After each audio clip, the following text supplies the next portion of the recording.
Hi friends, எல்லாருக்கும் வணக்கம். நாங்கள் தான் அவங்க துர்கா காந்தி, சோபிகா, ரித்திகா. ஓகே ஃப்ரெண்ட்ஸ், இன்றைக்கி என்ன சண்டே. நம்ம வந்து நேரமாக எழுந்திரிச்சு மீன் மார்க்கெட் போகணும். நைட்டு பேசிட்டு படுத்தோன்னா ஷோப்பா விடிஞ்சிருச்சு. ஆனால் 5:30 மணிக்கு எழுந்திரிச்சேன். அலாரம் ஆஃப் பண்ணிட்டு படுத்து தூங்கிட்டேன். ஒரு நாளாச்சு இந்த நைட் டைமில், அதாவது கொஞ்சம் இருட்டாக இருக்கிற டைமில் போய் மீன் வாங்கலாம் சொல்லி பிளான் பண்ணியிருந்தோம். அந்த டைமில் வந்து பார்த்திங்கன்னா அங்கே கொஞ்சம் மீனுமே வெரைட்டி நிறையா இருக்கும், இன்னும் கொஞ்சம் ஃப்ரெஷ்ஷாக கிடைக்கும் அப்படிங்கிற மாதிரி சொன்னாங்க. நாங்களும் ரொம்ப வருஷமாக ட்ரை பண்ணுறோம், அது முடிய மாட்டேங்குது. எனக்கே அது ஒரு நாளைக்கு நிறைவேற்றலாம். இன்றைக்கி ஒரு வழியாக 6 மணிக்குலாம் எழுந்திரிச்சிட்டோம். தப்பு டுப்புன்னு சமைச்சிட்டு பாப்பாங்களே இன்றைக்கி வெளியே வந்து எங்கேயாவது சுத்தத்தை கூட்டிகிட்டு போகிறோம். இப்போ நம்ம வீடியோக்குள்ளே போகலாம்.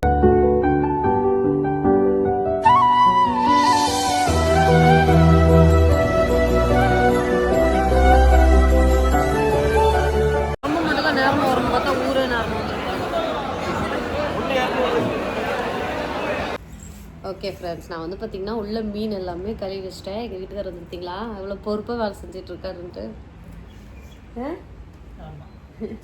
வெங்காயம் ஃபுல்லாக உரிச்சிட்ருக்காங்க. சோபி வந்து பூண்டு உரிச்சிட்டு இருந்தது, ரித்திகா வந்து கருவேப்பிலை உரி வச்சுட்டு இருந்தது. இப்போ நான் வந்தது 2 பேரும் ஆளுக்கு ஒரு காரணம் சொல்லிட்டு கிளம்பிட்டாங்க. ரித்திகா வந்தாச்சு. குழம்புக்கு வந்து மத்தி மீன் வாங்கியிருந்தேன். அப்புறம் ப்ரான் தொக்கு, கிளி மீன் வந்து பார்த்திங்கன்னா நம்ம தவா ஃப்ரை வந்து பண்ண போகிறோம். குழம்புக்கு தேவையான எல்லாமே ரெடி பண்ணி வச்சாச்சு. இந்த மசாலா வந்து பார்த்திங்கன்னா இதுக்கு டவுனில் வாங்கிட்டு வந்தேன். அதனால் இதுலேயே வந்து மீனை வந்து பரட்டி வச்சிடலாம். சின்ன வெங்காயம், தக்காளி, வெங்காயம் தக்காளிலாம் வந்து பார்த்திங்கன்னா கட் பண்ணி வச்சுருக்கேன். டப்பு நம்ம சமையலை ஸ்டார்ட் பண்ணுறோம். மீன் மசாலா வருதா? மீன் படம் மீன் மசாலா. சரி, ஓகே மறந்துட்டேன். எல்லா மீனையும் பொரிச்சிடலாம். ஒரு வயசு சாப்பிட்டு போகிறேன். சரி, நான் எடுத்து உனக்கு ஊட்டி விட்றேங்க, நீ சாப்பிட்டு. அப்படியே பச்சை மீனை கடிச்சு சாப்பிட்றியா? இவர் இப்படியே தான் பண்ணுவார். நான் தண்ணி ஊற்றி விட்டேன். சரி, ஓகே, எல்லாம் ஊறினா சரி. அப்படி இஞ்சி பூண்டு கொஞ்சோண்டு போட மறந்துட்டேங்க. அதான் பொரிக்கும் போது அப்படியே தொக்கு, அதுக்கு பெரிய வெங்காயம் கட் பண்ணி வச்சுருக்கேன், அதை போட்டுக்கலாம். அதுக்குள்ளவே தக்காளி. அடுத்ததாக வந்து பார்த்திங்கன்னா கருவேப்பிலையும் லைட்டாக கொத்தமல்லியும். அப்புறம் எங்கள் வீட்டில் ஒரு கேரண்டி எடுத்து கொடுப்போம். சீக்கிரமாக வாங்க. இன்றைக்கி வந்து நல்லா இருந்துச்சுங்க அந்த வெளியில் எல்லாத்தையும் க்ளீன் பண்ணதை. நாங்கள் போட்டிக்கோலையே வச்சு இன்றைக்கி எல்லா வேலையும் முடிச்சிட்டோம். மீன் மார்க்கெட்லேருந்து நாங்கள் வெளியில் வரப்பவே 8 மணி ஆகும் ஆயிடுச்சு. நேரமாக போனால் கூட்டம் இருக்காது. கூட்டம் இருக்கு, நேரமாக தான் கூட்டம். அதான் நான் இனிமேல் நம்ம நேரமாக போகக்கூடாதுங்க. 6 to 7 தான் சரியான கூட்டம். அவ்வளோ கூட்டம். காலை எடுத்து கொடுத்தோம் கூட கீழே வந்துருவ மாட்டேங்குது. இஞ்சி பூண்டு பேஸ்ட் போட்டுக்கலாம், கொஞ்சம் மஞ்சள் சேர்த்துக்கலாம். அதுக்கப்புறம் இது வந்து நம்ம வீட்டில் இருக்குது மசாலா. எங்கள் பாட்டிக்கு சொல்லி மசாலா வரைக்கும் முடிஞ்சிச்சு. 1 2 கம்மியை காரம் போட்டுக்கலாம் பாப்பாங்களுக்கு. பாப்பாங்களுக்கு 2 பேருக்குமே ட்ரை காஃப்ஸு. அதனால் டாக்டர் என்ன சொல்லிட்டாங்கன்னா தயிர், மோர், ரசம் சாப்பாடு, கஞ்சி, இட்லி, இடியாப்பம், தேங்காய் பால், இதை மட்டும் சாப்பிட்டிங்கன்னா இரும்பல் சரியாயிரும், இல்லைன்னா சரியாகுது அப்படின்ட்டாங்க. அவர் நேற்றுக்கு சொன்னாங்க. இன்றைக்கி இப்போ நாங்கள் கறியை திட்டு வந்து வச்சுருக்கோம். இதெல்லாம் பண்ணுறோம். ஓகே, இந்த மசாலா போட்டதுக்கப்புறம் நெக்ஸ்ட்டு நம்ம ப்ரான் இதெல்லாமே க்ளீன் பண்ணி வச்சாச்சு. ஏன்னா அப்படியே சாப்பிட்றாங்கன்னு நினச்சிக்காதீங்க. எனக்கு வந்து இந்த மீன் மார்க்கெட்டில் பசங்க வந்து பார்த்திங்கன்னா ரெகுலராக ஒரு பசங்க எடுத்து கொடுப்போம். நான் நெக்ஸ்ட் வீடியோவில் காமிக்கிறேன். அவங்க வந்து பார்த்திங்கன்னா எனக்கு இதில் இருக்கிற கோடு போட்டு உள்ளே இருக்கிறதெல்லாம் எடுத்து கொடுத்துருவாங்க. நான் போனவே அந்த அக்காவுக்கு அந்த கோடு போட்டு போடுறாங்க, இல்லைன்னா அந்த அக்கா போவாங்க அப்படிங்கிற மாதிரி இருக்கும். இல்லை, யாருக்குமே போட மாட்டாங்க. நான் எனக்கு மட்டும் தான் போடுவாங்க. ஏற்கா கூட்டம் இருக்கிறப்ப இப்படி பண்ணுறீங்க அப்படின்னு. ஆனால் இதுக்காக எக்ஸ்ட்ரா இது வாங்குறது இல்லை, நார்மல் அதே சார்ஜ் தான் வாங்குறாங்க. சரி, ஓகே, இப்போ வந்து போட்டாச்சா. இதில் ஒரு தண்ணி வரும். அந்த தண்ணி வர வரைக்கும் வெயிட் பண்ணிவிட்டு க்ளோஸ் பண்ணி வச்சிடலாம். தேங்காய் எண்ணெயில் தான் மீன் குழம்பு நம்ம வைக்க போகிறோம். போதும் எண்ணெய் இல்லைங்க. எத்தனை தட்டு வருதுன்னு தெரியல. இந்த இட்லி செட்டு வந்து எங்கள் அம்மா வந்து எங்கள் தாத்தா வீடு வந்து எங்கள் அம்மாவுக்கு சீராக கொடுத்தாங்க. எங்கள் அம்மா அதை இன்னும் வச்சு ஓட்டிகிட்ருக்கு. இது வந்து அப்போவே வந்து பார்த்திங்கன்னா 500 ரூபாய்க்கு 300 ரூபாய்க்கு தான் எடுத்தாங்க. இந்த பாத்திரக்காரங்களாம் வருவாங்க டியூ போட்டு. அதை சொல்லுவாங்க. ஒவ்வொரு பாக்ஸ்னு அவ்வளோதான். இப்போ வந்து இதில் சின்ன வெங்காயமும் பூண்டும் போட்டுக்கலாம். பேச மாட்டேங்கிறாரு. நான் என்ன உங்கள் அண்ணன் வாய பேசக்கூடாது அப்படியே சொல்லிட்டு இருக்கேன். பேச மாட்டேங்கிறாரு. சொல்லி சொல்லி பார்த்தேன் கேட்கல, அதனால் நானே பேச ஆரம்பிச்சேன். கொஞ்சமாக கருவேப்பிலையும் கொத்தமல்லி. இப்போ கூட பேச மாட்டாரு. எல்லாம் போடுறதெல்லாம் நீ சொல்லுங்க. இது போட்டு அது போட்டு அது போட்டு சொல்றியா? வந்து மாவு போடணும். மாவு எங்கே போட்டோம்? இட்லி தட்டில்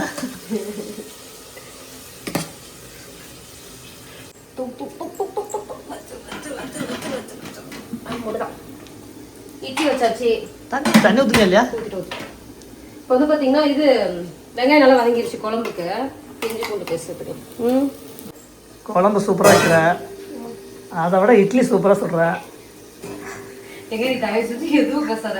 சின்ன வெங்காயம் வந்து பார்த்தீங்கன்னா அரைச்சி வச்சிருக்கேன். சரிங்களா? அப்படியே வாங்க. இவர் அப்படிதான் பேசிட்டு இருக்காரு. இட்லி உண்மையிலே சூப்பராக செய்கிறேன். சரி, ரொம்ப நன்றி. ஆனால் நீ சொல்லாத. எனக்கு நீ பேசுறதெல்லாம் கிண்டல் அடிக்கிற மாதிரி இருக்கு. ஏன் என்ன கிண்டல் அடிக்கிறாங்க? எங்கள் அம்மாலாம் இட்லி கொஞ்சம் மொத்தமாக டைட்டாக இருக்கிற மாதிரி சொல்லுவான், நீ கொஞ்சம் மெலிசா சொல்கிற. அப்போ உங்கள் அம்மா இட்லி மெலிசா சுட்டுறாங்க. வெங்காயம் வந்து பார்த்தீங்கன்னா இது பண்ணி வச்சாச்சு. அந்த அடுப்பு சிம்மில் வைங்க, குழம்பு வைக்கிறதுக்காக. இப்போ தக்காளி அரைச்சிக்கலாம். சின்ன வெங்காயம், கருவேப்பிலை, கொத்தமல்லி, புதுசாக ஒரு டைப் வந்து ட்ரை பண்ணியிருக்கேன். தக்காளி, புளி கரைசல் வந்து நல்லா கரைச்சி அப்படியே அந்த பச்சை இதுலேயே ஊற்றிடணும், பச்சை வெங்காயத்துலேயே.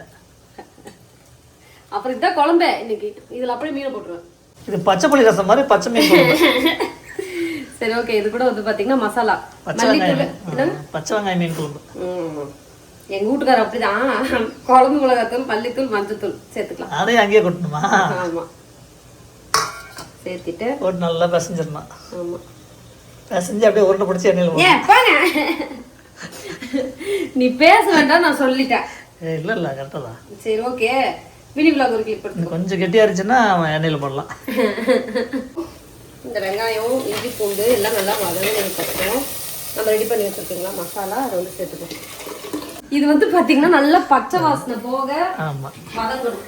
அது வரைக்கும் நம்ம என்ன பண்ணோம், அந்த குண்டான கழுவி அந்த தண்ணி சேர்த்துக்கலாம். அவ்வளோதான்.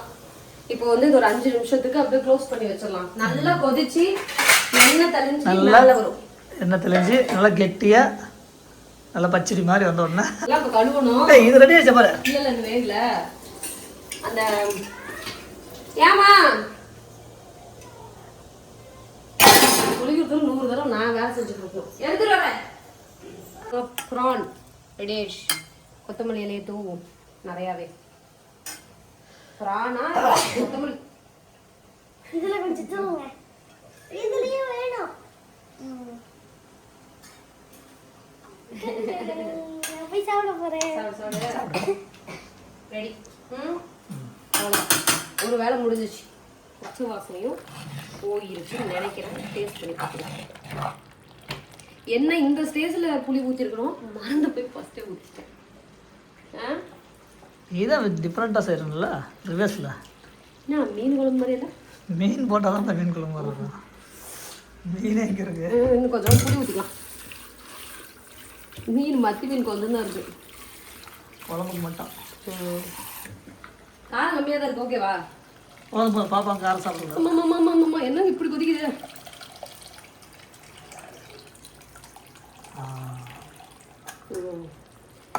இப்போ திரும்ப கொதிக்கணும். அடுப்பு ஆஃப் பண்ணிட்டு எங்கே இருக்குது சித்திகா? இங்கே பார்.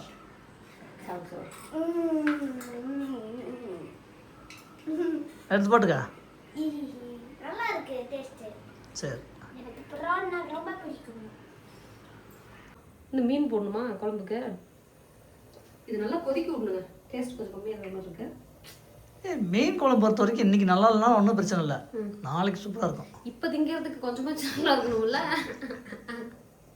நான் என்னதான் சமைக்கிறேன்னாலும் அதுக்கு நல்லா சூப்பராக இருக்குன்னுலாம் சொல்ல மாட்டேன். இன்னைக்கு திங்கிறதுக்கு ஓரளவுக்கு இட்லி தொடு சாப்பிட்றது நல்லா இருக்கும்ல. ஏன்னா அதே குழம்பு தான் நீயும் திங்கிற, உனக்கு தெரியும்ல. நல்லா இருக்குதா நல்லா இல்லைண்ணா? நல்லா கிண்டல் அடிக்க பழகிட்டாரானா. இந்த காஞ்சிருக்குமா? எத்தனை கம்மியாக மட்டும் போட்டுக்கலாமா? ஏன்னா தொக்கு ஆளுக்கு ஒரு பீஸ் மட்டும் ஆளுக்குள்ள பீஸ். தலையா வாழா மிடில் போடு. மிடில்லாம் இல்லை, 2 பீஸ் தானே, ஒவ்வொன்றும் 2 போட்டாங்களா? அதில் 2 இதில் 2 போட்டுருவோம். 2 பொரிச்சிடலாம். இது மட்டும் சின்னதாக இருக்குது, இது மட்டும் 3 பீஸாக போட்டுறா. ஆமாடா, பெரிய மீன் போல. அப்போ 2 இருக்குமே அது மாதிரி. அதான் இங்கே ஒன்று இருக்கு, இங்கே ஒன்று இருக்குது. சரி, இந்த மாதிரி போட்டுக்கலாம். இங்கே ஒன்று, இங்கே ஒன்று, இது ஒன்று. வால் மட்டும் போட்டுக்கலாமா? தலையை அப்புறம் சாப்பிட்டுக்கலாம். இது இங்கே ஒன்று. போட்டு விட்டா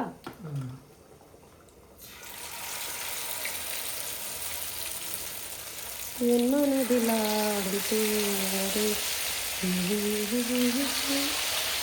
பீஸ் போட்டு போட்டுட்டா 4 பீஸ் போட்டு வெந்துருமா? சூப்பராக வெந்துடும். சரி, அவ்வளோதான். இந்த 4 பீஸ். ஆனால் எண்ணெய் குறைச்சிருக்கலாம் மாட்டேன், அவசரப்பட்டுனேன். இது என்ன தலை? அப்புறம் எப்படி இது ஒரு எக்ஸ்ட்ரா பீஸ் இருக்கு? அப்போ வேற பீஸ் நமக்கு போட்டாங்க. இது கிளி மீன் தாங்க. ஏங்க இல்லை, இந்த ஒரு பெரிய மீன், ஒரு மீன் கொஞ்சம் பெருசாக இருக்கு, அது 3ஆக போட்டிருப்பாரு. நான் கூட ஷாக் ஆகிட்டேன். அதனால 5 பீஸாக போட்டலாம். இதை தூக்கி நம்ம மசாலா உள்ளே வச்சுருவோம். சரி, 4 பேர் இருக்கு, 5 பீஸ் போட்டிருக்க. யாருக்கு 2 பீஸு? எனக்கு 2 பீஸ்.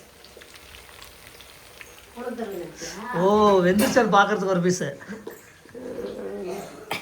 இந்த ஹாட் பாக்ஸ் தொடவே இல்லை, இன்னைக்காச்சும் எடுத்து வைப்போம் மசாலா. ஃப்ரிட்ஜில் வைக்கிறியா?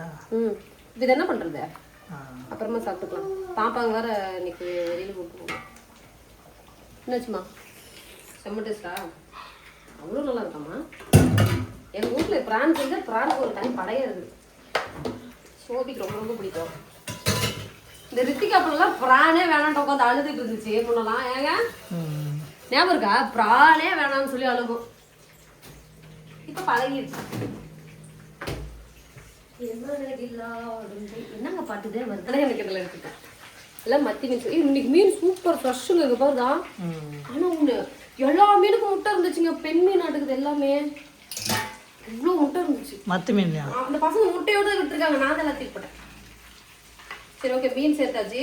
இதுக்கப்புறம் நம்ம என்ன பண்ணணும்னா கொத்தமல்லி இலையை தூவிட்டு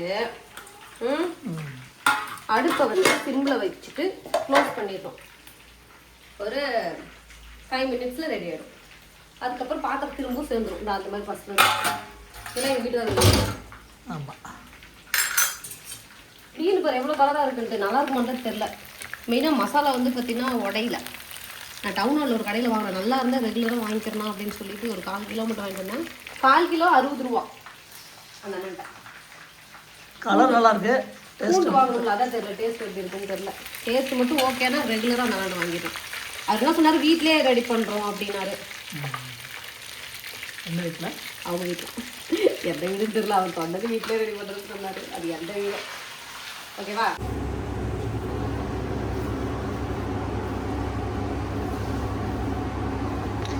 கையோட கிளீனிங் ஒர்க்கு முடிஞ்சது. க்ளீன் பண்ணிட்டோம்னா வயிறார சாப்பிடலாம். இல்லைன்னா க்ளீன் பண்ணுறோம்னா மனசார சாப்பிடலாம். க்ளீன் பண்ணால் வயிறார முடியும். அப்படியே பாத்திரம் கத்தலாம் க்ளீனாக. எவ்வளோ பாத்திரம் பாருங்க. செல்ஃபில் இருக்கிற மொத்த பாத்திரமும் இங்கே தான் இருக்கிற மாதிரி இருக்கு. இதை சோபியா ரித்திகா எடுத்து கமுத்து சொன்னால் அப்படி ஒரு அளவு சொல்லுவாங்க. இவ்வளோ பாத்திரத்தை நாங்கள் எடுத்துட்டு கமுத்துறோம் அப்படிம்பாங்க. என்ன கழுவு சொல்ல மாதிரி. நானுமே எங்கள் வீட்டிலலாம் வேலையை செஞ்சேன். நல்லா ஏமாத்துறேன். ஆனால் இப்போ பாருங்க, எதுவுமே 50 வருஷமா வேலை பாக்கிட்டு வந்து மாதிரி செஞ்சிட்டு இருக்கேன். எப்படி சூப்பராக செய்கிறேன். அது எப்படி பலன்னா இப்படியே சொல்லி தான் வேலை வாங்கணும்னு நான் கண்டுபிடிச்சேன். இல்லை, அது இல்லாமல் நீ கழுவுனா தான் க்ளீனாக கழுவுறேன். பாப்பா கழுவுனா கூட நல்லா கழுவ முடியும். சரி, இதுலேருந்து என்ன தெரியுதுன்னா பிள்ளைங்க பாத்திரம் கழுவக்கூடாது, நம்ம கழுவணும். அவங்க அரகாரம் கழுவுறாங்களா? அதான் இந்த அப்பாங்களுக்கு மட்டும் இந்த நம்ம கத்த பிள்ளைங்களா அழுகுறப்போ நமக்கு வந்து பார்த்தீங்கன்னா எரிச்சலாக வரும். ஆனால் அந்த அப்பாங்களுக்கு மட்டும் பாட்டு பாடுற மாதிரி இருக்கும். சரிம்மா கொண்டுமான்ட்டு உட்காந்துட்டு இருப்பாங்க. அவங்க அப்படி தெருவில் வரும். அந்த மாதிரி தான் நீங்கள் இருக்க எல்லாம் அப்பா ஒரே மாதிரி. எங்கள் அப்பா வந்தால் நான் பாத்திரம் கழுவுனா கையெல்லாம் சாப்பிட்டு போயிடும் அப்படின்னு எங்கள் அம்மாவுக்கு சொல்லிட்டு இருந்தாரு. இப்போ என்ன பண்ணுவார்?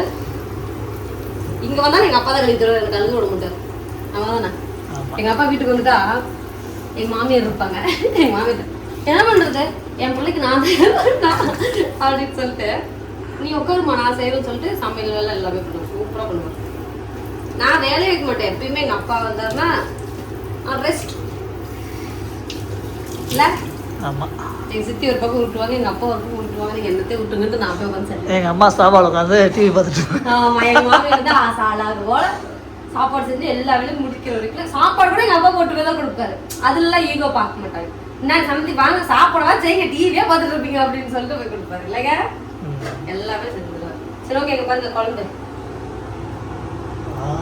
கலர்ஃபுல்லான குழம்பு. கலர்ஃபுல்லாக இருக்குது. சாப்பிட்டு போட்டு சொல்லுவேன் எப்படி இருக்குன்ட்டு. சாப்பாடு ரெடி, ஃபிஷ் ஃப்ரை, அதுக்கப்புறம் தொக்கை, ப்ரான் தொக்கு, ஃபைனலாக வந்து பார்த்தீங்கன்னா இட்லி. சூடாக ஆவி பறக்குது. இதுன்னு மாற்றணும். அப்படிதான் சாப்பிடலாமா? இல்லை, இப்போ மினி விளாக் எடுக்கிறப்ப ஒரு டயலாக் சொன்னார். என்னங்க? இட்லி நல்லா சுட்டேன். எப்படி சுட்டா? உள்ள இருந்ததா ஆ அப்படி எடுத்து நான் தான் வச்சேன். சரி சரி. இட்லி சூப்பராக வந்துருக்குங்க. அதான் சொன்னேன். என்னங்க நான் சுட்டேனா? இட்லி சூப்பராக இருக்கும். நான் தான் சுட்டேங்க. இறக்கி வச்சுதாரு. சரி, யார் வேணாலும் சுத்தம். மாவு கடமாவு மாவு நம்ம பாட்டில். சரி, கம்மியாக மட்டும் இட்லி எடுத்துக்கலாம். வச்சு அப்படியே பாக்ஸில் வச்சிடலாம். ஆளுக்கு எத்தனை இட்லி? ஆளுக்கு 5 இட்லி மட்டும் வச்சுட்டு மிச்சத்தை வச்சுருவேன். சூடிக்கு 2, ரித்திகாக்கு 2, எனக்கு 2, உனக்கு 2. ம், உனக்கு இட்லி நல்லா வந்திருக்கே, பரவாயில்லையே. எந்த கடையில் மாவு வாங்கினே எந்த கடையில் வாங்க தருமா? அப்போ கஷ்டத்தில் நடக்க வேணாங்கிறியா? 100 அடசல் இருக்கு. வாழ்க்கையிலே முதல் முறையாக ஞாயிற்றுக்கிழமை அன்னைக்கு 3 வேளை சாப்பாடு சாப்பிட போகிறோம். வழக்கமாக 1 மணி 2 மணிக்கு சாப்பிட்டு நைட் ஒரு வேளை சாப்பிடுவான். இன்னைக்கு 10 மணிக்கெல்லாம் சாப்பிட ஆரம்பிச்சிட்டான். அப்புறம் மதியானம் ஒரு வேளை, நைட் ஒரு இன்னைக்கு 3 வேளை சாப்பிடுவோம். ஞாயிற்றுக்கிழமை டைம்ல இந்த கஞ்சில குடிப்பீங்களா? சாப்பாடு கணக்குல வராதா? அதெல்லாம் லிஸ்ட்டில் வராது. அதே காய்ச்சி கொடுக்குது. இதே எப்பயாச்சும் ஒரு நாளைக்கு 365 நாள் சமைச்சு போடுறது தப்புன்னு நான் நினச்சிட்டேன். சரி ஓகே ஃப்ரெண்ட்ஸ், இந்த சண்டே நம்ம வீட்டில் சுடு சுடு இட்லி, மீன் குழம்பு, அதுக்கப்புறம் வந்து பார்த்தீங்கன்னா கிளி மீன் ஃப்ரை, தொக்கு, ப்ரான் தொக்கு, அவ்வளோதான். அதே மாதிரி இட்லிக்கு மீன் குழம்பு சாப்பிடுவாங்களான்னு அப்படின்னு சொல்லுங்க. சாப்பிட்டு பார்த்து நம்மளே சொல்லுவோம். சரி ஓகே ஃப்ரெண்ட்ஸ், இந்த வீடியோ பிடிச்சிருந்தா லைக் பண்ணுங்கள், ஷேர் பண்ணுங்கள், கமெண்ட் பண்ணுங்கள். மறக்காமல் துர்கா கன் சேனலை சப்ஸ்கிரைப் பண்ணிடுங்க. பெல் பட்டன் கிளிக் பண்ணுங்க. அப்பதான் எனக்கு இந்த வீடியோ பிடிச்சிருந்தா கிரீன் கலர் போட்டுருங்க. டாடா.